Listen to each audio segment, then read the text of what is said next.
रोकने के बारे में कहा कि कल बात करेंगे, फिर वो 2-3 दिन ऐसे निकल गए। इसके बारे में सांस रोकना नहीं चाहिए, उसके बारे में इम्पोर्टेंट वो था। रोकने के बारे में चलो ठीक है, रिकॉर्डिंग दबा दिया। ऐसा है कि हम जो षोडश पंथ की बात करते हैं तो इसका एक रूल है, फंडामेंटल रूल समझो या लॉ ऑफ नेचर ही समझो, कि क्या आप बहते हुए पानी को रोक सकते हो? नहीं। रोकना चाहिए क्या? नहीं रोकते। तुम आगे हो ना, क्या हो गया? नहीं। वहां पे बैठो। है? रोकते हैं, रोकना नहीं चाहिए। मतलब रोकते वो रोकना थोड़ी हुआ, वो तो फिर भी चल आगे तो जाएगा ही, कितना रोक लो।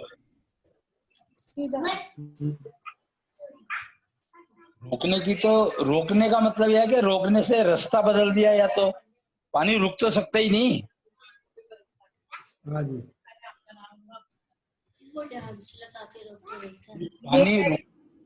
पानी कैसे रुकेगा ये बताओ? कोई चीज एज है जो रुकती है क्या? कभी टाइम कभी रुकता है क्या? नहीं। कुछ नहीं रुकता।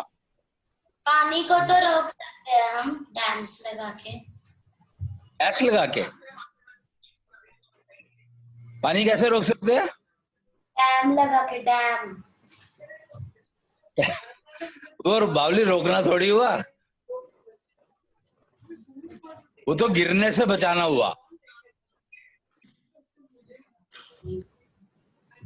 भाई एक पानी अगर ऊपर से नीचे गिर रहा है, उसको अगर साइड में कुछ लगा दोगे तो साइड में चला जाएगा ना, वो दिखेगा नहीं। सारे के सारे जो टैप तूने बंद किया, इसका मतलब थोड़ी कि सामने पड़ोसी ने भी बंद कर दिया।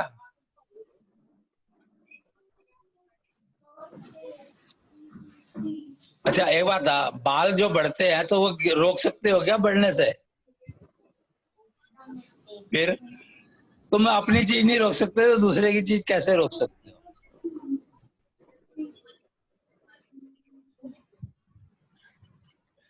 तो एक जब नेचर में कोई चीज ऐसी है ही नहीं जो रुक सकती है, तो फिर तुम सांस क्यों रोकोगे?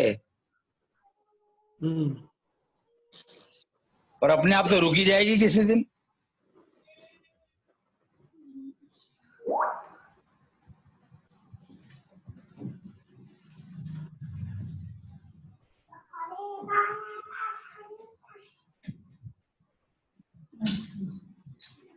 भैया कल काम के बारे में बात हो रही थी कि प्रोफेशनल कोर्स बच्चे को कराना चाहिए यंग एज में। यंग एज में मतलब 10वें 11वें साल से शुरू करते हैं। यही कृष्ण ने क्या करा था? कृष्ण को समझो, महाभारत में वापस चल के कृष्ण ने 11वें साल में संदीपनी आश्रम में पढ़ने चला गया था, जबकि उससे पहले वो जब 8 साल का था तो उसने कंस को मार दिया था। 8 साल के ने मार दिया था कंस को? हाँ है मतलब 8 साल। हाँ, और जब वो बच्चा छोटा सा था, जब पल्ले में होता था, तो उसने पता नहीं कितना को मारा। 8 साल में मार दिया था। 8 साल का था वो जब। नहीं, कहते तो है कि जो इनकी लीलाएं थी सब वो 12 साल तक की थी, उसके बाद की नहीं है। अरे 12 साल तक कैसे हो सकती है? बेकार की बात। जब वो चला ही गया था 11वें साल में कॉलेज स्कूल पढ़ने के लिए। लेकिन मारा था उसको। है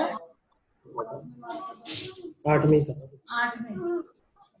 उसने जब वो 11 साल का पढ़ने गया था, तो उससे पहले वो महाराजा उग्रसेन को राजा बना के गया था।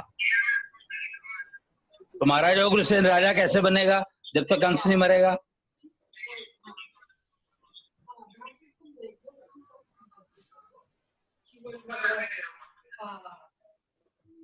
महाराजा उग्रसेन को बना के गए। और क्या, मथुरा का राजा तो उग्रसेन था। हाँ, उग्रसेन को। फिर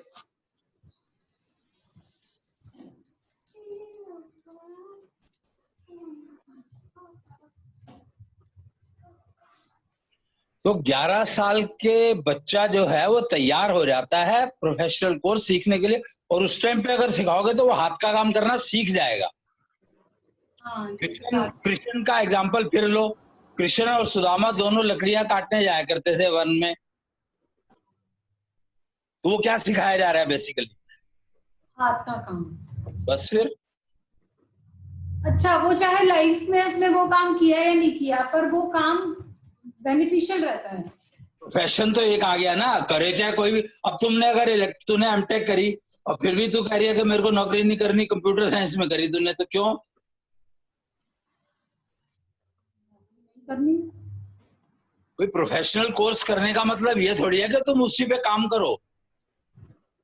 तुमने अगर गलत प्रोफेशनल को, इसीलिए ये आया है कि प्रोफेशनल कोर्स अगर तुम अपनी फाउंडेशन के हिसाब से चुनोगे तो तुम्हें उसमें इंटरेस्ट बना रहेगा और तुम वो करोगे। अच्छा, ओके। भाई मेन रीजन यही है फेलियर का कि अगर तुम्हारी फाउंडेशन जो है वो, अगर तो तुमने वो जो लकड़ी काटने के लिए जाता था तो वो उसका प्रोफेशन नहीं था जी। कृष्ण का प्रोफेशन, उसने एज ए प्रोफेशन थोड़ी चुना था लकड़ी काटने का, वो तो एक आउट ऑफ कंपल्शन एक्सरसाइज थी, क्योंकि हाथ का काम करना सिखाना जरूरी था, चाहे प्रोफेशन कोई भी चुनो।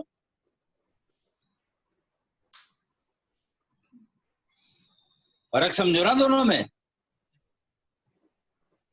तो हाथ से काम करना आना बहुत जरूरी है। पहले जो है ना, जो बाकी सबके, वो देखो गौशाला में जैसे किसी के घर में 2 गायें हैं या 1 गाय है किसी के घर में, तो तकरीबन सारे बच्चे जो है हाथ का काम करना सीख लेते थे।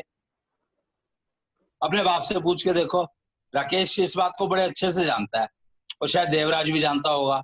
हाँ, सब करते थे। हाथ का काम का मतलब क्या है? जैसे खाना बना रहे हैं या बर्तन साफ कर रहे हैं या झाड़ू पोछा, ये सब हाथ का काम है?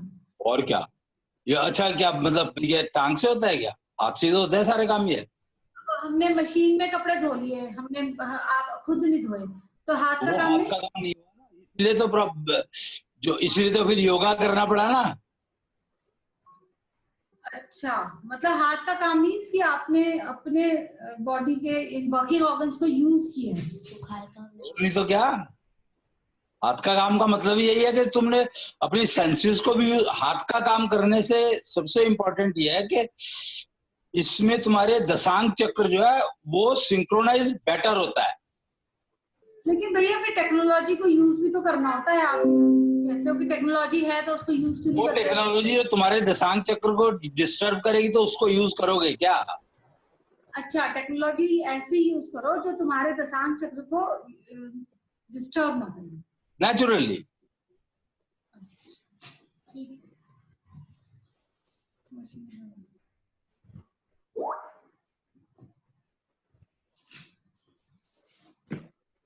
टेक्नोलॉजी का मतलब ये नहीं होता है ना कि तुम बीमार पड़े रहो। अगर ऐसी टेक्नोलॉजी यूज करोगे जिससे तुम बीमार पड़ते हो तो फिर प्रॉब्लम क्या है उसमें? अगर तुम बीमार रहना चाहते हो, अगर तुमने पिकअप भी किया है कि तुम बीमार रहना चाहते हो, तो ये तो तुम्हें डिसाइड करना है ना।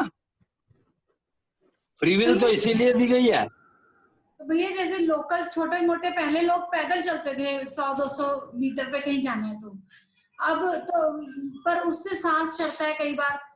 अब हम लोग 2 व्हीलर यूज कर लेते हैं या 4 व्हीलर, तो वो बेटर है क्योंकि सांस नहीं चढ़ना चाहिए। आप ये भी तो कहते हो ना कि सांस चढ़ेगा तो तुम्हारी इम्यूनिटी गिर रही है। दशांग चक्र तो तुम्हारा दशांग चक्र डिस्टर्ब है, तभी तो सांस चढ़ना शुरू हुआ। तो अब क्या करना है? अब उसको ठीक करो, और क्या करोगे? वो ठीक करने का ही काम कर रहे हो, तभी तो तुम्हारी अभी तक जो तुम्हारी एज के जो लोग हैं उनको जो जो समस्याएं हैं वो और तुम लोगों को नहीं है या तुम लोगों को कम है, इसका मतलब जो तुम कर रहे हो उससे तुम्हें मिल रहा है फायदा। तो जिम में भी तो यही तो होता है। एक ही बात है, जिम में तुम एक्सरसाइज कर रहे हो और एसी तुम्हारा पसीना सोख रहा है, हाँ, तो तुम्हें मिला क्या? मिला कुछ नहीं। नुकसान नहीं हुआ ना, क्योंकि हम लोग बचपन में खेल कूद लेते थे तो हम लोग ठीक ठाक थे उस टाइम में भी। और क्या, आज भी बेटर हैं, कई लोगों से बेटर हैं। बहुत।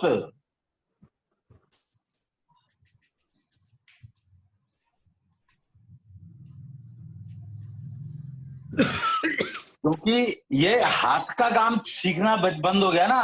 वो जैसे अब गूगल का कोर्स कराना शुरू किया पृथु को, तो अगर इसको आगे कराया तो इसको इतना इंटरेस्ट आने लग जाए शायद। अब पंकज का देखो ना, पंकज ने कंप्यूटर को उसको मतलब मेरे ख्याल से कौन सी क्लास से, जब भी इसने क्लास ज्वाइन करी है, वो जो भी कर रहा था स्कूल इंस्टीट्यूट जाता था, तो इसने उसको इतना वो कर लिया अपने आप को, इसके अंदर इतना वो कर समझने का तरीके सब कुछ इसने दिमाग पूरा उसमें डेडिकेट करके कर लिया। तो आज ये अच्छे एमसीए एमटेक को पढ़ा सकता है, मतलब पढ़ा सकता है नहीं वो तो मुझे पता नहीं, क्योंकि पढ़ाने की कोई टेक्निक होती है, बट मेरे ख्याल से गाइड तो कर ही सकता है। 50-100 लोगों को गाइड कर सकता है। उसमें क्वालिफिकेशन का तो कोई मतलब ही नहीं है, क्योंकि जब ये क्वालिफिकेशन ले रहा था वो काम तो इसने उसी टाइम पे ही कर लिया ना। क्वालिफिकेशन से कोई मतलब, डिग्री से थोड़ी कोई मतलब है। और धीरू अंबानी ने अपने बच्चों को एमबीए करा दी, एमबीए वो करवाता थोड़ी, उसने करवाई इसलिए कि लोगों को डिग्री देखनी चाहिए। आजकल जो ये शोर मच रहा है कि मोदी क्या पढ़ा है, या उसके पास क्या डिग्री है, उसके पास क्या डिग्री है, ये हर वो आदमी शोर मचाएगा जो कि खुद अनपढ़ है। अनपढ़ से मेरा मतलब है डिग्री खरीद ली उसने और वो बन के बैठ गया। हमारा जो सारे सिस्टम है वो फेल ही इसीलिए है कि डिग्री की वजह से सीट पर बैठ गए और डिसीजन लेना आता नहीं। तो दोनों तरफ फ्रस्ट्रेशन है।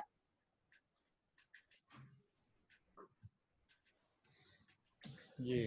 काम करना नहीं आता तो सिखाना नहीं आता, जब करना ही नहीं आता तो सिखाओगे कैसे?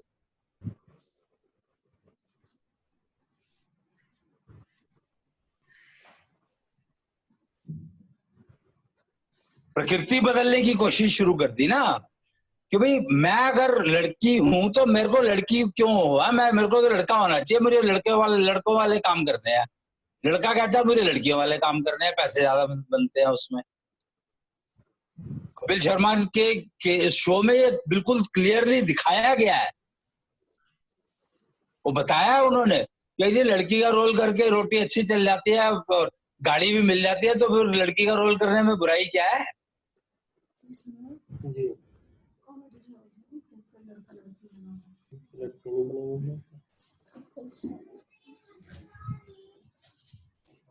लड़कों की ये पोजीशन होगी और लड़कियां तो खैर एजुकेशन हो गई तो हम डिग्री के बराबर हो गए, तो हमें तो वही, हम तो लड़कों के वो काम करेंगे जो लड़के करते हैं। तो हथौड़ी भी चलानी सीख ली उन्होंने और वो भी चलाना सीख लिया, ऑटो भी चलाना सीख लिया, जो कि सीखने में कुछ है ही नहीं। और उसको एक ऐसा प्रमोट कर दिया गया कि यार देखो एक औरत रिक्शा चला रही है, मतलब सोचोगे हमारा लेवल क्या हो गया।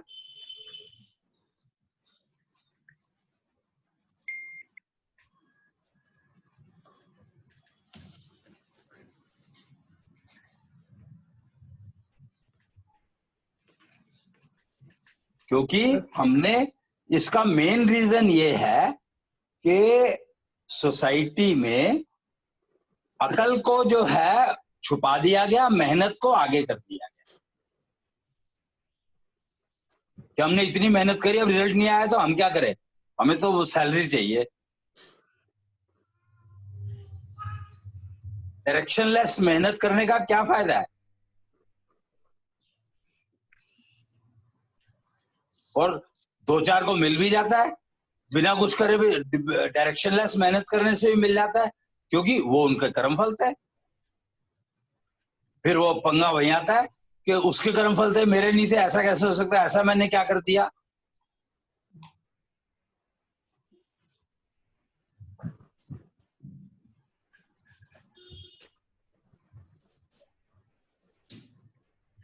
उसका काम तो बढ़िया चल रहा है, मेरा काम नहीं चल रहा। फिर वो ज्योतिषियों के पास भागता है या तांत्रिकों के पास भागता है कि मेरा काम नहीं अच्छा चल रहा। पहले तो वो जो ज्योतिषी है, पंडित, वो बेचारा बताएगा कि तेरा काम इसलिए नहीं अच्छा चल रहा, उसने 4 उपाय करे फिर भी नहीं चला, और फिर कहता है यार तू चल, मेरा नहीं चलता कोई बात नहीं, सामने वाले का कम करने का तरीका बता।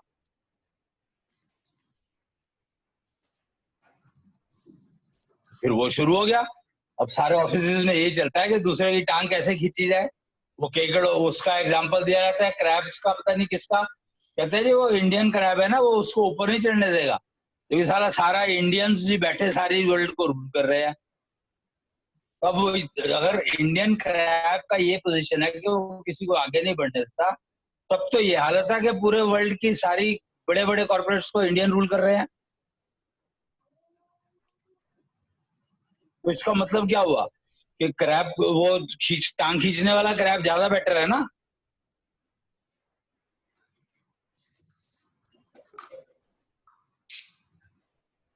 वही हो रहा है कि टांग खींचने वाला क्रैब, जो समझ अकल होती है जिसको, तो वो टांग खींचने को भी एक पॉजिटिव, अपने लिए पॉजिटिव बना करके आगे बढ़ जाता है, और वहीं पड़ा भी आगे बढ़ जाता है।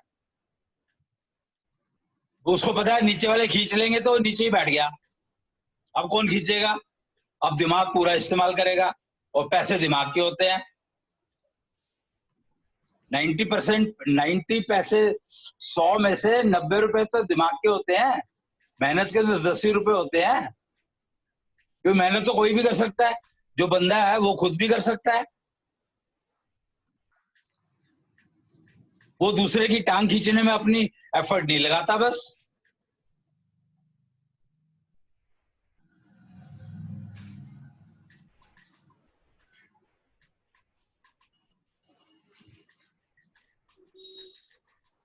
ये जो प्रॉब्लम क्या है कि एक कल जैसे मैंने बात की थी उसकी के 3 पॉइंट थे, एक रिसीवेबिलिटी, एक क्या रिस्पॉन्सिबिलिटी, रिसीवेबिलिटी, और तीसरा फिर जोड़ा था डिसीजन मेकिंग है, डिसीजन मेकिंग। तो डिसीजन मेकिंग बहुत बड़ी प्रॉब्लम है, इसलिए उसकी बात ही नहीं करता कोई, और हर पॉइंट पे डिसीजन लेना पड़ता है। अच्छा, एक्चुअली प्रॉब्लम एक ये भी है मेरे ख्याल से कि समझ में ये डिस्टिंग्विश करना कि विचार जो है वो मेरे कर्मफल से आया या किसी दूसरे ने दिया, ये बहुत मुश्किल होता है। तो करने की जरूरत ही नहीं है ना, है ना, क्योंकि अगर अपना नहीं है, किसी ने दिया या कहीं एक्सटर्नल फैक्टर से आया, जैसे टीवी में कुछ सुन लिया या अखबार में कुछ पढ़ लिया, तो बात तो विचार की हो रही है, तो तुम विचार पे काम करो ना, ये क्यों सोचते हो कि किसने दिया। जो अपने होते हैं उनको रिजेक्ट करना मुश्किल होता है, जो आउटसाइड सोर्सेस के होते हैं उनको बहुत आसानी से हम रिजेक्ट कर सकते हैं। और उस तब विचार पे सोचोगे तभी ना, अगर ये सोचोगे कि किसने दिया, फिर तो तुम्हारा आधा टाइम 90% एफिशिएंसी तो उसी में खत्म हो गई। नहीं, ये सोचना तो बाहर का है, ये मेरा नहीं है, फिर एकदम से रिजेक्ट हो जाता है। इसका मतलब ये है कि तुमने ये कोशिश नहीं करी ना जानने की कि विचार जो है तुम्हारा कर्मफल का है या उसका है, ज्यादातर रिजेक्शन का काम शुरू कर दिया। अरे नहीं, जैसे कहीं टीवी में सुना कि अरे ये हो गया, तो विचार आने लगे, अरे ये तो ऐसे हो गया, हो सकता है उस टाइम पे कर्मफल का विचार आ गया हो, ये तो इसके लिए तो बेटर ये है एग्जैक्टली तो ये पता करने की जरूरत नहीं है, विचार को देखो, विचार क्या कह रहा है, उसके बाद डिसीजन लो, बजाय इसके वही है कि वो हिस्ट्री में चले गए, वो बेकार है, उसका कोई फायदा ही नहीं है। तो रिजेक्ट करने में क्या प्रॉब्लम है? आप कह रहे हो विचार रिजेक्ट करने का सिलसिला शुरू कर दिया, तो प्रॉब्लम क्या है इसमें? कुछ भी नहीं, प्रॉब्लम क्या, प्रॉब्लम तो यह है कि फिर ग्रोथ हो रही है कि नहीं हो रही है, वो तो पता लग जाए। मैं सब कुछ कर रहा हूँ और पर मेरी ग्रोथ नहीं हो रही। ग्रोथ मतलब दशांश चक्र ठीक नहीं चल रहा। अरे बुद्धि चल रही है तभी तो वो रिजेक्ट कर पा रही है। बुद्धि चल रही है, तुमने एक वही बना लिया ना कि रिजेक्ट ही करना है। अच्छा, बगैर सोचे समझे रिजेक्ट ही करना है। और क्या, दिया हुआ विचार भी तो ठीक हो सकता है, तो है ही क्या। फिर तो तुम रिजेक्ट करने की बात क्यों करी तूने? क्योंकि जैसे अब ये कल से चला कि ये किसी ने सुसाइड कर लिया, तो उसमें कितने सारे विचार आने लगते हैं, ये जिम्मेदार है, ये दोष है, उसका दोष है। वही तो बात है ना कि वो क्योंकि हिस्ट्री में चले गए ना बजाय फ्यूचर में जाने के। तो फिर रिजेक्ट करना ही एक तरीका बचता है ना। है? तो रिजेक्ट करने का तरीका बचता है ना कि चल ठीक है, जो हो गया हो गया। नहीं नहीं, एक्चुअली प्रॉब्लम क्या है, हाँ मतलब अगर वो उसने कर लिया तो उससे हमारा क्या लेना देना। उसने कर लिया या लोग कर रहे हैं या इस तरह का एक सोसाइटी में ट्रेंड चला वो हुआ है। एक का न्यूज में आ गया, 50 कर रहे होंगे, सैकड़ों कर रहे होंगे। वही तो यही गेम है कि तुम्हें ये नहीं सोचना है कि वो विचार मेरा है या किसने दिया, ये नहीं सोचना है? ये नहीं सोचना है। ये सोचोगे तो फिर तो अटक के रह गए ना, रुक गए। इसका सबसे बड़ा तरीका ये नहीं है कि सामने वाला जो कह रहा है आप शांत रहें, ये क्या मतलब हुआ? कोई रिएक्शन ना दे। रिएक्शन दे दोगे तो तुरंत निमट जाएगा, डिसीजन हो गया, उस पर निमट गया, बात खत्म, कर्मफल आया, कर्मफल खत्म हुआ। मतलब इसको तुम इस तरीके से देखो कि अगर तुमने रिएक्शन दे दिया, अगर वो ठीक दिया गलत दिया उससे मतलब मेरे को नहीं है, पर जो विचार बना उसका रिएक्शन दे दिया तो वो तो कर्मफल निमट गया ना। गलत दिया तो आगे कर्मफल गलत बन गया, मतलब आगे कर्मफल बन गया, ठीक दिया तो आगे कर्मफल बन गया।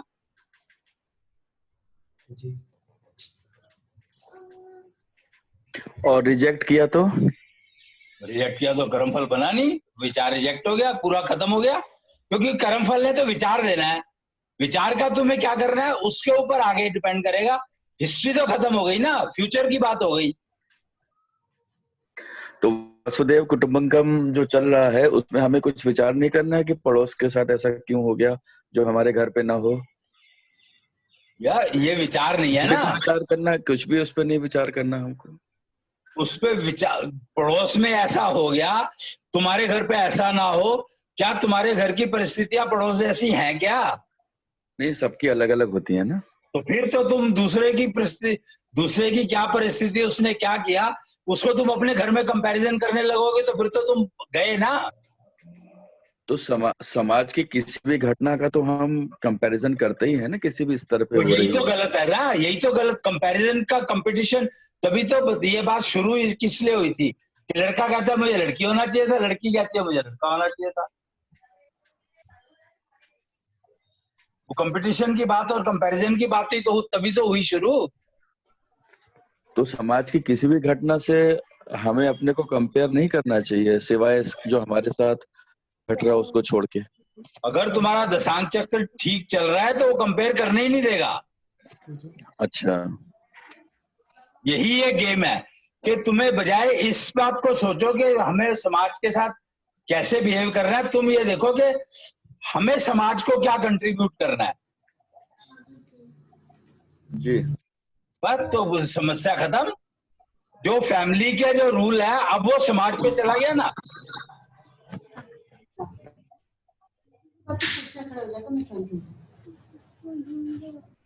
फैमिली में यही तो रूल है कि जो तुम वो कर रहे हो, अपने को देखो कि तुम फैमिली के बेटरमेंट के लिए क्या कंट्रीब्यूट कर रहे हो।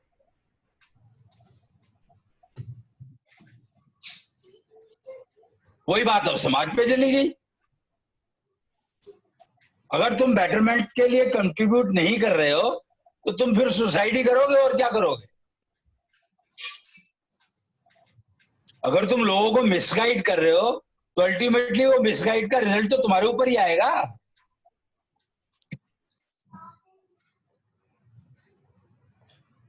हम किसी भी घटना का हम तभी डिस्कस करेंगे ना कि उसका बेटरमेंट आए, दूसरों के ऊपर उसका असर न पड़े, समाज के ऊपर न पड़े, हमारे आसपास तो अगर उस घटना का असर तुम्हारे ऊपर ही पड़ गया तो फिर तुम आगे क्या करोगे। तो इसीलिए ही वो समाज के बेटरमेंट के लिए कुछ विचार तो करना पड़ेगा ना, उसको कि नहीं करना पड़ेगा। नहीं, अच्छा, उस घटना से जोड़ करके अगर विचार का तुम विचार करने लगोगे तो फिर तो तुम उस विचार से निकल ही नहीं सकते, बहुत मुश्किल से तुम्हारा ही निकलना मुश्किल हो जाएगा और तुम ही जाने लगोगे। बिल्कुल, डेफिनेटली उसी पे हम डिस्कस करते रहेंगे ना पूरा। तो फिर बजाय इसके कंट्रीब्यूट करो। वो कहते हैं ना पॉजिटिव थिंकिंग होनी चाहिए। तो पॉजिटिव थिंकिंग होने का मतलब क्या है? पॉजिटिव थिंकिंग वही बात है, भूख लगनी चाहिए। अरे भूख लगनी चाहिए क्या, वो तो नेचुरल प्रोसेस है, लगेगी ही।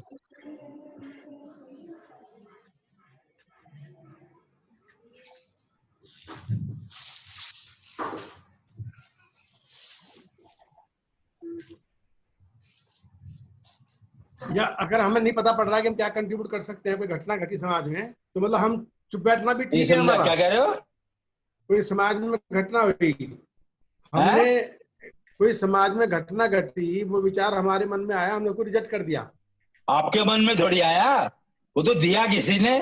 आपको कैसे पता लगा घटना घटी? तो दिया, चलो विचार दिया किसी ने, बताया तो दिया किसी ने, हमने डिसीजन लिया, सब बेकारियत होता है। जैसे कल एक सुसाइड किया है, हमने कहा यार ये तो सब करते रहते, छोड़ो, रिजेक्ट।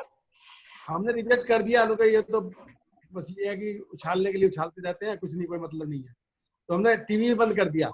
तो ये मतलब हमने उस विचार को रिजेक्ट कर दिया, मतलब हमने डिसीजन ले लिया। और क्या, तो ये बेटर है। डिसीजन नहीं लिया, ओ डिसीजन वो नहीं लिया कि विचार रिजेक्ट हो गया। विचार रिजेक्ट अभी तक कहाँ हुआ है? विचार तो रिजेक्ट हुआ ही नहीं। रिजेक्ट हो गया, उसके बारे में सोच ही नहीं रहे, नाम उसकी बात नहीं कर रहे, नहीं नाम देख रहे कुछ। ना रिजेक्ट तो हुआ ही नहीं, अभी तक भी दिमाग में है। रिजेक्ट कहाँ हुआ? ऐसा तो रहेगा ही। तभी तो डिस्कशन हो रहा है, रिजेक्ट नहीं हो पाया तो। कैसे होगा? वो तो दिमाग में तो रहेगा ही, जो चीज सुन ली या पता लगी। रिजेक्ट हुआ कहाँ? कैसे होगा फिर वो? टीवी बंद करने से थोड़ी रिजेक्ट हो जाएगा। तो कैसे होगा? तुमने ना सुना हो तब तो रिजेक्ट हो जाए तो हो जाए। फिर तो आया ही नहीं ना अगर सुनो। इसीलिए तो कह रहे हो ना, वो जो एक्चुअली जो 3 बंदर थे, जब पहले वाले 3 बंदर थे, उनका आंख नाक कान बंद था, तो उन्होंने कहा था बुरा, वो मतलब क्या कहते हैं उसको, वो सुनो ही मत जो तुम्हारे काम का नहीं है, उस टाइम पे काम बंद कर लो। हाँ जी, नहीं है मतलब क्या? तो बुरा, क्योंकि पता ही नहीं है बुरा क्या होता है, तो इसलिए बुरा मत देखो। तो बुरा मत देखो भैया, मुझे पता तो वो बुरा होता क्या, तभी तो नहीं देखूंगा।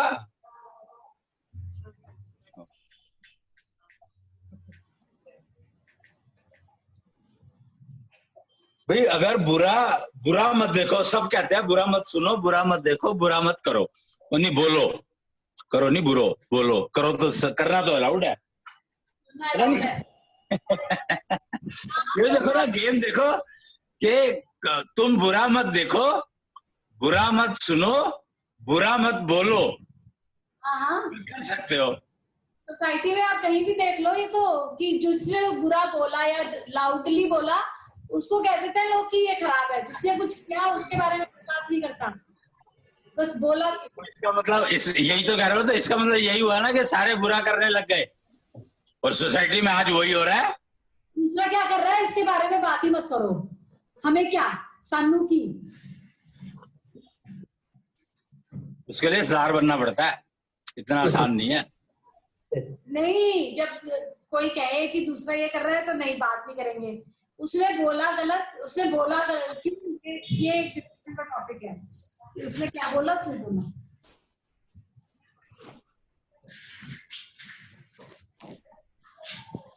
तो वो विचार रिजेक्ट कैसे होगा फिर? अगर कोई विचार आया, मतलब आया, हमने देखा या किसी ने हमें दिया और हमने उसको ध्यान नहीं दिया, तो उसमें तो फिर ये आ गया बुरा मत सुनो, वो भी गड़बड़ हो गया फिर। क्यों गड़बड़ क्यों हो गई? बुरा पता था तो बुरा मत सुनो ना। अगर बुरा पता ही नहीं है तो फिर बुरा तुम्हें क्या पता कि बुरा है क्या है और अच्छा क्या है? तो जैसे उसने सुसाइड किया तो वो सुन लिया, तो इसमें हमारा मतलब हम कैसे इसको रिजेक्ट कर सकते हैं, इस विचार को? दोबारा दिमाग में दोबारा बात नहीं होनी चाहिए इसके ऊपर तुम्हारी तरफ से कहीं पे भी। जो चीज रिजेक्ट होगी कूड़े में चलेगी, बाहर फेंक दी उसको, तो उसके बारे में वो दोबारा थोड़ी आएगी। मतलब जैसे इस समय बात करिए, वो भी नहीं करनी चाहिए थी। नहीं चाहिए की बात नहीं है, यहाँ पे होगी, और जब दिमाग में है तो होगी ना। बात तो रिजेक्ट की हो रही है। फर्क तो समझो ना दोनों चीजों में। चाहिए नहीं और दिमाग में है, तो इसका मतलब क्या हुआ? दबी हुई है, वो चलती रहेगी बैकग्राउंड पे। एक्चुअली प्रॉब्लम यही है कि वो टीवी में तुम देखो ना, न्यूज एक ही न्यूज है जो बार बार चलती रहती है। भाई अपनी सबसे पहले बात आपने ये बताई थी कि भाई बुराई देखो जरूर सब में, लेकिन अंदर घुसने मत दो।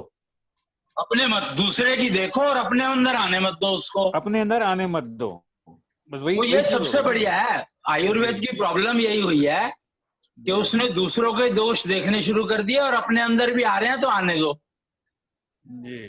ये समझा ही नहीं कि आप वो मेरे अंदर ना आ जाए, ये कैसे इंश्योर करोगे? ये कहीं सिखाया नहीं जाता।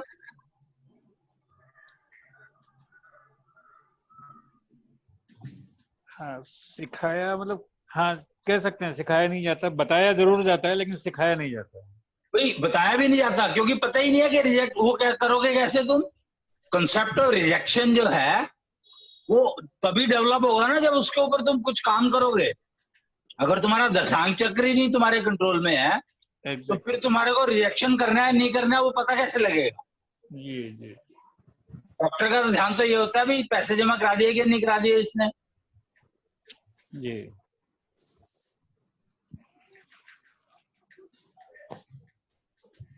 और पहले वाले वैद कामयाब इसलिए थे क्योंकि उनको पता है कि पैसे की जरूरत है। पैसा तो अगर उसका मेरा काम है बताना कि भी तेरे को ये प्रॉब्लम आने वाली है तो इसका तो ध्यान रखना। वैद जो पहले होते थे, उन वैद जो सोसाइटी में रखे जाते थे या होते थे, उनका एक पर्पस होता था कि अगर सोसाइटी के अंदर किसी को भी कोई प्रॉब्लम आने वाली है तो वो उसको पहले वार्निंग दे दे कि भैया ध्यान रखियो ये काम नहीं करना तेरे को, या ऐसा कुछ ना हो जाए तेरे से। जी वो तभी कर पाएगा ना जब उसको पैसे की एक्सपेक्टेड नहीं है, जिम्मेवारी की एक्सपेक्टेड है। Contribution, responsibility and contribution. हाँ जी रिस्पॉन्सिबिलिटी ऑफ कंट्रीब्यूशन इतनी इंपॉर्टेंट है, उसी के ऊपर सारे रिजल्ट डिपेंड करते हैं।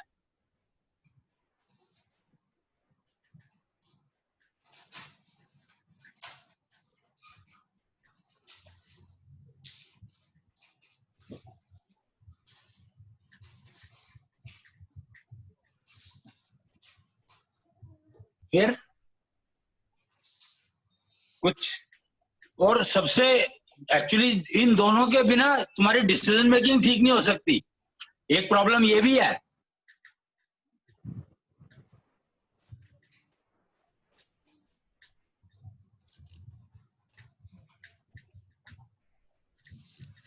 ये रिस्पॉन्सिबिलिटी तो समझ में आता है लेकिन रिसीवेबिलिटी क्यों जरूरी है? अगर तुम सामने वाले ने प्रॉब्लम बताई और तुम्हें समझ ही नहीं आई तो नहीं, जैसे रिस्पॉन्सिबिलिटी समझी, माँ के पास बेटा आया, बच्चा आया, तो माँ ने अपनी जिम्मेदारी समझी कि मेरी ये जिम्मेदारी है। अरे वो बेटा आया कुछ प्रॉब्लम के लिए और प्रॉब्लम तो सुनी नहीं, समझ ही नहीं आई। कई सिचुएशन में प्रॉब्लम लेके नहीं आया ना, पर फिर भी वो हमारी इनहेरेंट जिम्मेदारी। यहाँ पे बात यूनिवर्सल हो रही है ना, सिचुएशन से क्या मतलब है? तुम्हें क्या पता कि वो प्रॉब्लम लेके आया है या नहीं लेके आया, या तुम्हें दिख रही है?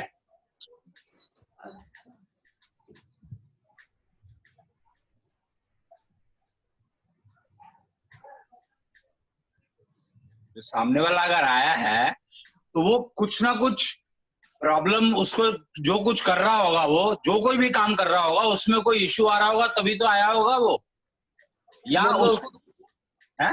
तो उसको टिका के बैठ के उसकी प्रॉब्लम सुननी चाहिए, इसका मतलब। बैठ के मतलब उसको टिका के बैठ के प्रॉब्लम सुननी चाहिए उसकी ध्यान से। देखो हमें नहीं पता, हमें ये पता है कि प्रॉब्लम अगर रिसीवेबिलिटी पुअर है तो तुम्हें समझ ही नहीं आएगी, चाहे वो कितना ही ध्यान से समझा दे, समझ ही नहीं आएगी।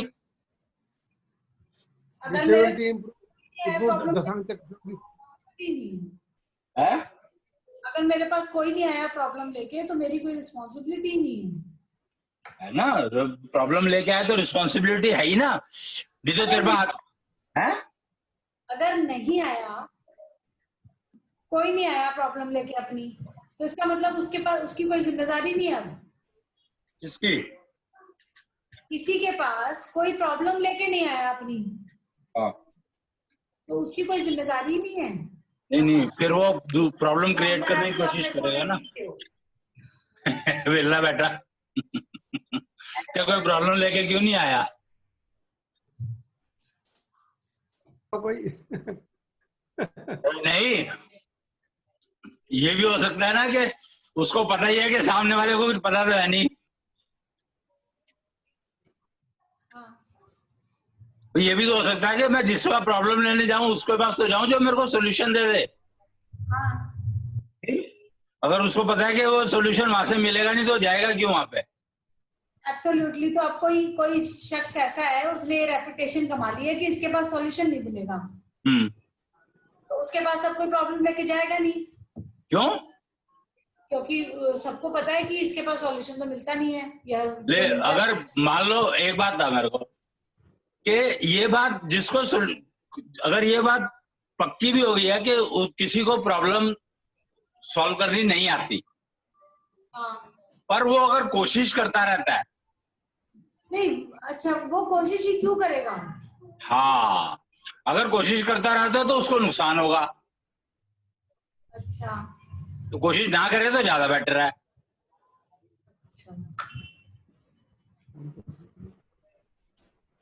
तो फिर उसकी कोई रिस्पॉन्सिबिलिटी नहीं? उसकी रिस्पॉन्सिबिलिटी किस चीज की नहीं है?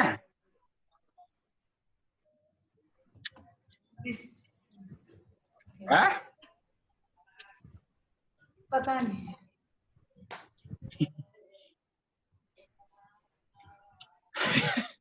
ये क्या बात हुई? रिस्पॉन्सिबिलिटी माना सामाजिक जिम्मेदारी, जैसे समाज कहाँ से आ गई इसमें? पारिवारिक जिम्मेदारी है तो वैसे सामाजिक जिम्मेदारी हो जाती है रिस्पॉन्सिबिलिटी का मतलब। अरे यार, रिस्पॉन्सिबिलिटी समझ लेना, फिर उसको जहां मर्जी और ऐड कर लो। मतलब कोई किसी बात के लिए अगर रिएक्शन नहीं देता है तो उसकी जिम्मेदारी कोई नहीं है घर के प्रति या समाज के प्रति। रिएक्शन देने का मतलब कि मतलब डिस्कस करता है किसी मैटर को, वही बात हो रही है ना कि अगर कोई कुछ नहीं पूछ रहा है तो इसका मतलब वो जिम्मेदार नहीं है। तो उसको समझना है ना यार, दूसरे से क्या मतलब है?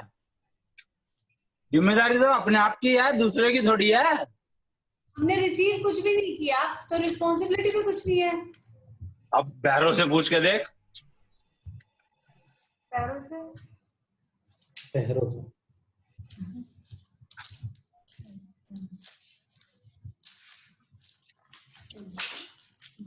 से। आज कोई भी घटना एक घटती है, एक घर पे गिन लेते हैं कि एक घर में कोई घटना घटी तो दो लोगों ने उस पर रिएक्शन दिया, दो चुप बैठे रहे, बोले ठीक है जो होना था हो गया, और दो लोग उस पर डिस्कस कर रहे हैं, तो जिम्मेदार कौन है? चुप बैठ गया या डिस्कस कर रहे हैं? जिम्मेदार तो वो है जिम्मेदार तो सारे ही हैं, पूरा समाज जिम्मेदार है हर एक्टिविटी के लिए। तो जो सुसाइड केस हुआ उसके लिए भी समाज जिम्मेदार हुआ ना फिर तो। नेचुरली तो समाज जिम्मेदार तो है ही, तो कि वो इतनी बात नहीं समझा पाया उस इतने बड़े आदमी को कि सुसाइड करना पाप होता है, तो समाज जिम्मेदार तो है ही। इसमें कोई शक है क्या? तो वो तो 6 महीने से ट्रीटमेंट ले ही रहा था ना साइकियाट्रिस्ट का। वो तो या तो साइकियाट्रिस्ट ने उसको पुश किया क्या सुसाइड करने के लिए? इसका मतलब अगर ये कह रहे हो तुम कि 6 महीने से वो बीमार, वो ट्रीटमेंट ले रहा था, तो इसका मतलब साइकियाट्रिस्ट ने पुश किया उसको सुसाइड करने को? साइकियाट्रिस्ट तो उसको दवाइयां दे रहा था उसको बाहर निकलने के लिए उससे। तो ये तो वही तो मैं कह रहा हूँ ना, अब तो तुमने अपने सारे सोचने शुरू कर दिए ना जी। तो प्रॉब्लम तो यही है। तो जिम्मेदारी किसकी हुई? डॉक्टर की हुई या उसकी खुद तुम्हारी की हुई? या तुम्हारी तुमने अपने ऊपर ले लिया। और जिम्मेदारी तो तुम्हारी हुई। ये डिसीजन लेने की कि प्रॉब्लम किसने क्रिएट करी, जिम्मेदारी तुमने फालतू में ले ली ना। फिर इससे तुम्हें क्या मिलेगा? क्योंकि हम उसकी पिक्चरें देखते थे, अब नहीं देखने को मिलेंगी। वो तो ऐसे कोई भी मरेगा तो उसके बाद तुम, अब पेरेंट्स में डेथ हो गई मान लो किसी की, तो वो देखने को नहीं मिलेगा तो क्या तुम भी कूदोगे? बताओ। कूदेंगे तो नहीं। फिर तो पिक्चर नहीं देखोगे? आज इस बात को अगर कोई सामने से जबरदस्ती बता रहा हो तो वो क्या कंडीशन हुई भैया? टीवी बंद कर दो। नहीं देखो बड़ी सिंपल है। मैं अब टीवी डिपेंड की बात नहीं करता कर रहा है, हूँ। हाँ जी जी, डिपेंड करता है कि तुम्हारी मजबूरी है उसकी सुनना। सुन लिया, बात खत्म, कान बंद करके सुनते रहो। नहीं सुन लिया, दोनों कान खोल के, इधर से सुना उधर से निकाल दिया, रिएक्शन हमने कुछ भी नहीं दिया उसके लिए, ठीक है बस। ना, ये तो होना ही था, ये बस। कर रहा था तो होना ही था ये तो। बात खत्म। भाई जब कोरोना शुरू हुआ तो तकरीबन हर बंदा कोरोना का वो आंकड़े देखे जा रहा था कि इतने हो गए, इतने हो गए, इतने हो गए, तो हाँ। कहीं ना कहीं परेशानी था लॉकडाउन में। पर एक स्टेज आई कि धीरे धीरे तकरीबन हर बंदे ने, किसी ने 2 दिन में, किसी ने 5 दिन में, किसी ने 10 दिन में बंद ही किया देखना उसको। बंद ही कर दिया, सही है। तो जब बंद किया उसके बाद आगे वो चल पाया जो भी करना था। तो वो तो उसमें भी तो यही घटना घटी ना, पहले हम चाइना को जिम्मेदार ठहरा रहे थे, फिर देश को, फिर अब खुद को बोले तुम भी जिम्मेदार हो, अगर बीमार पड़ोगे बाकी कोई जिम्मेदार नहीं। नहीं पर जब आंकड़े बंद कर दिए देखना उसके बाद उस दिन में कितनी बार ये स्टेटमेंट दी कि चाइना जिम्मेदार है या मोदी जिम्मेदार है या कोई और जिम्मेदार है। अब तो बोल देना आप खुद जिम्मेदार हो, आप संभालो अपने आप। भैया मेरे को ना इसमें कुछ क्वेश्चन पूछना है, रिस्पॉन्सिबिलिटी रिसीवेबिलिटी वाला चैप्टर नहीं मेरे को क्लियर हो रहा। वॉशिंग मशीन में डाल ले। नहीं वो तो मैं कुकर में भी डाल दूंगी, लेकिन वो भी कोई सोल्यूशन नहीं है ना, हर चीज को रिजेक्ट कर दोगे कोई सोल्यूशन थोड़ी होता है। इसमें प्रॉब्लम क्या है, समझ में ना आने वाली बात क्या है इसमें? बता रही हूँ ना, क्वेश्चन तो बता रही हूँ। वो है नहीं ना, रेलेवेंट नहीं है ना वो क्वेश्चन। ये क्वेश्चन इसलिए आ रहे हैं इतने सारे क्योंकि तुम्हारा दशांक चक्र भी सही नहीं चल रहा। प्रॉब्लम यहाँ है। तुम रूट तो, जड़ तो समझो प्रॉब्लम की, पर जड़ पे जाने की जरूरत नहीं है, पर समझने की जरूरत तो है कि जड़ तो होगी अगर पेड़ खड़ा है तो। ठीक है, तो थोड़ी सी एलिजिबिलिटी बढ़ाओ। ठीक है।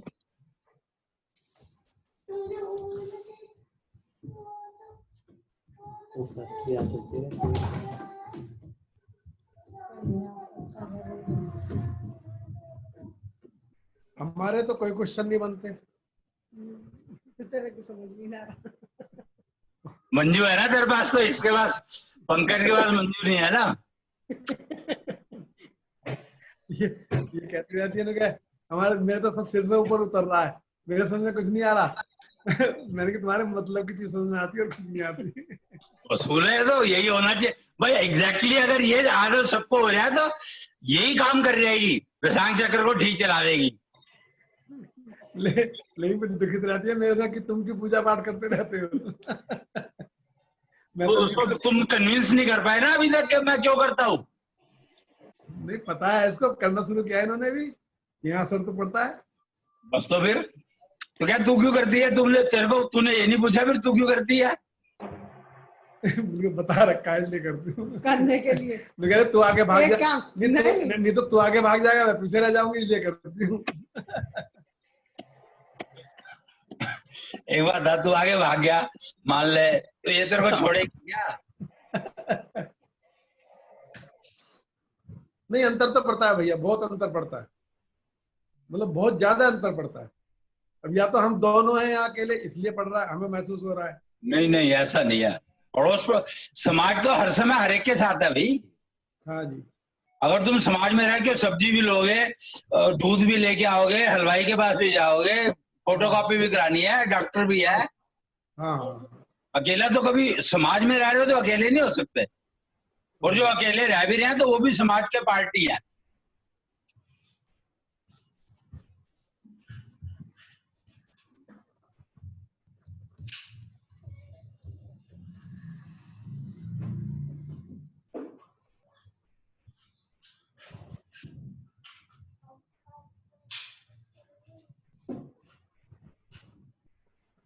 फिर वो जो कल वाला सवाल वहां से शुरू हुए थे ना, क्या वो रह गया, क्या हो गया? वो सांस रोकने वाला हो तो गया वो, अब बता तो दिया था, वो तो हो गया था। सांस नहीं, सांस रोकने वाला तो रह गया अभी। नहीं वो तो हो गया, बता तो दिया, कुछ ही रोक नहीं सकते नेचुरल चीजों को आप। वो तो ठीक है, पर सांस को रोकने के नुकसान क्या है या क्यों रोकना नहीं चाहिए। हाँ ये नहीं आया अभी। फिर आधा रह गया ना। तो सांस को रोकने से, अगर तुम सांस को अंदर भर के रोकते हो तो उसका नुकसान क्या है? उसका बड़ा सिंपल सा आंसर है, अगर तुम सांस को अंदर भर के रोकते हो तो जो कार्बन डाइऑक्साइड बनी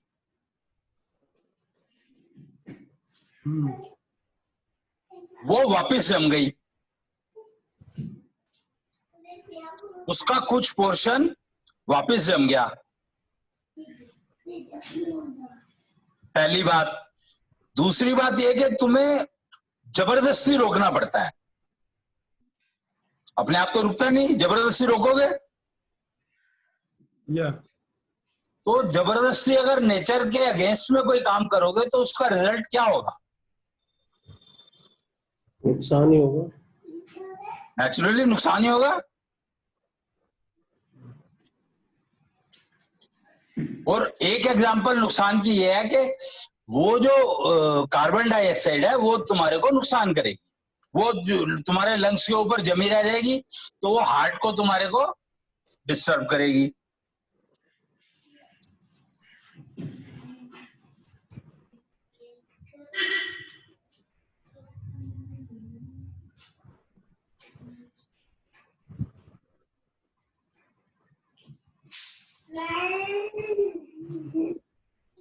और उसको जो मतलब जो सांस तुमने लिया तो उसने उसको रिएक्शन का टाइम तो मिला ही नहीं।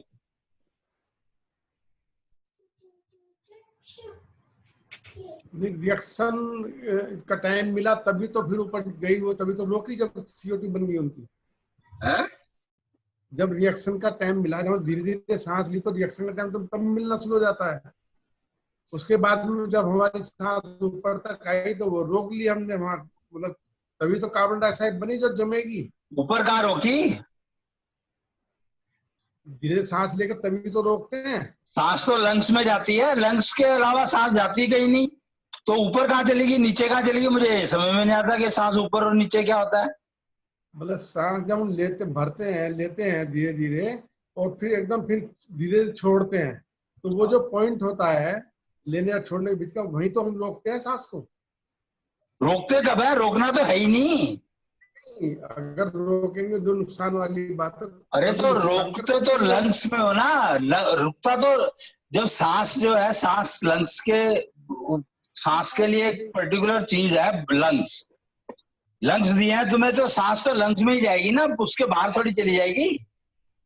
अच्छा अच्छा। लंग्स से बाहर कैसे चली जाएगी? कोई रास्ता ही नहीं है।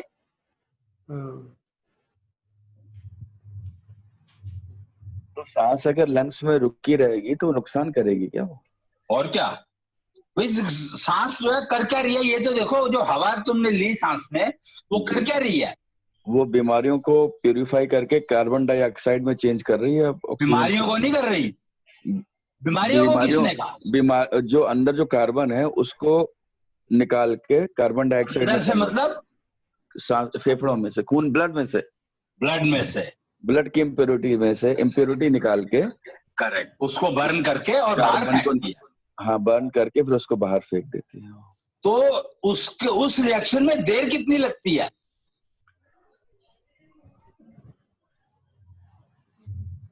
तो जितनी देर अंदर जा रही है मुश्किल से, अगर सेकंड्स में गिना रहे तो आधा सेकंड। तो अगर वो ऑक्सीजन ज्यादा देर तक रुकी रहेगी तो ज्यादा इम्प्योरिटी को साफ नहीं करेगी। अरे ऑक्सीजन की क्वांटिटी तो लिमिटेड है। हाँ, तो एयर में जो जितनी ऑक्सीजन तुमने ले ली तो समय उसको ज्यादा नहीं मिल जाएगा उसको काम करने हम के। लगातार सांसों में लगातार ले रहे हैं ना। अरे रोक रहे हो तो लगातार कहाँ ले रहे हो? हाँ, रोकने में तो नहीं। पहली बात। दूसरी बात ये कि ये समझो कि कार्बन डाइऑक्साइड गैस जो है भारी होती है नॉर्मल हवा से, नॉर्मल उससे। जी। तो भारी चीजें तो जमेगी नहीं जल्दी। अच्छा, निकलने की जगह वहीं जमना शुरू हो जाएगी दोबारा से। एग्जैक्टली, प्रॉब्लम यही है। लंग्स में ही जमा होना शुरू हो जाएगी फिर, हाँ भारी होने के कारण। हाँ। तो हम जितनी देर तक सांस रोकने का अभ्यास करते हैं तो वो मतलब वो प्योरिटी और ज्यादा अंदर भारी रह जाती है निकलने की बजाय। नुकसान ही करेगी, मतलब मैं ये नहीं कहता कि वो है, पर कुछ ना कुछ नुकसान करेगी, फायदा नहीं करेगी। अच्छा, इसके भैया रिवर्स अगर चलता है तो सांस हम बाहर रोक लेते हैं, अंदर नहीं जाने देते हैं, तो क्या रिएक्शन होगा उसका? जबरदस्ती रोकते हो तो नुकसान होगा। हाँ, मतलब जबरदस्ती रोकते हैं, प्राणायाम में जो रोकते हैं बाहर की, जबरदस्ती रोकोगे तो नुकसान होगा, क्योंकि तुम्हारी बॉडी मांग रही है और तुम उसको दे नहीं रहे हो। ये तो वही हो गया कि भूख लगी है और रोटी खा नहीं रहे हो। अच्छा, वही होगा। नॉर्मली तो ये तो जो काफी हमारी जो कुंभ सांस की जो प्रैक्टिस है वो क्या करती है कि जब तुम्हारा दशांग चक्र ठीक चलने लगता है तो फिर तुम्हें सांस लेने की जरूरत खत्म हो जाती है।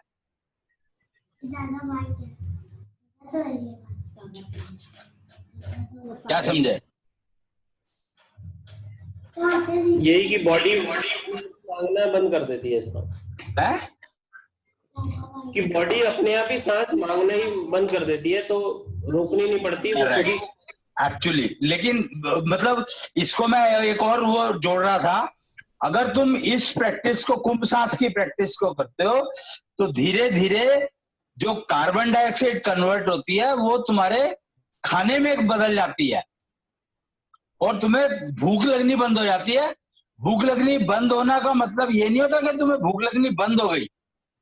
भूख लगने बंद होने का जो मैं कह रहा हूँ, कुंभ सांस की प्रैक्टिस जो करते हैं उनके लिए बता रहा हूँ कि उनको भूख लगती है पर वो जो खाना है वो उनको सांस से ही मिल जाता है।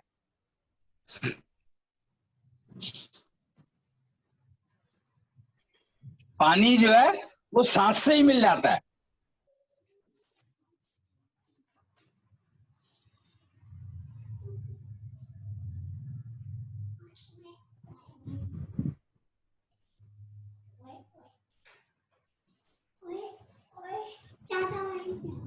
तो उस भूख, एक तो भूख लगी है और खाना नहीं खाना, वो एक अलग, वो प्रॉब्लम एक अलग है, और अपने आप पेट भर जाना एक अलग वो टेक्नोलॉजी है। कुंभकर्ण, कुंभ सांस इसका नाम इसलिए दिया गया है क्योंकि कुंभकर्ण जो है वो यही प्रैक्टिस करता था, इसीलिए वो 6 महीने बिना कुछ खाए पिए रह लेता था। उसकी कैपेसिटी थी 6 महीने की।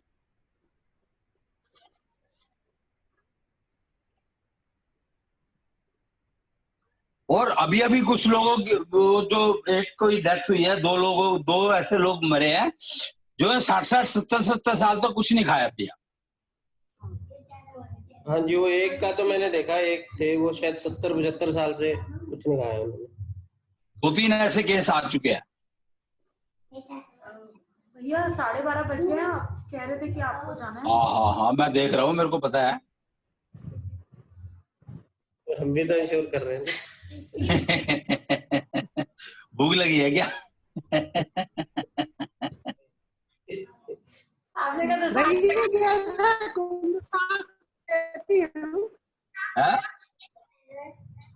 भैया जैसे कुंभ सांस लेते हैं तो सांस तो खाली, जब कुंभ सांस लेते हैं सांस तो फेफड़ों में चली गई, लेकिन उसका असर पेट पे भी महसूस देता है, वो क्या होता है? वो हवा में 2 कंपोनेंट मेन है, एक ऑक्सीजन और एक नाइट्रोजन। तो नाइट्रोजन पेट के लिए बनी है और ऑक्सीजन वो ब्लड को प्योरीफाई करने के लिए बनी है। तो जो नाइट्रोजन है वो खाने का काम करने लगती है। ठीक है।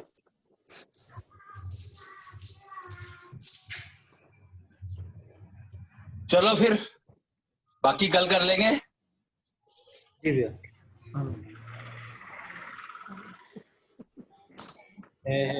सत्यं जगत्सुन्दरम् पंचतत्व सत्यं पंचारक सत्यं योग सत्यं आत्मा सत्यं अहम सत्यम जगत सुंदरम अहम शिवम शिवम पंचतत्व सत्यम पंचारक सत्यम योग योगा सत्यम कृष्ण श्री आत्मा सत्यम अहम सत्यम जगत सुंदरम अहम शिवम शिवम पंचतत्व सत्यम पंचारक सत्यम योग योगा सत्यम कृष्ण श्री आत्मा सत्यम। जय कृष्ण श्रीगुरु भगवान। प्रणाम भैया। प्रणाम प्रणाम प्रणाम।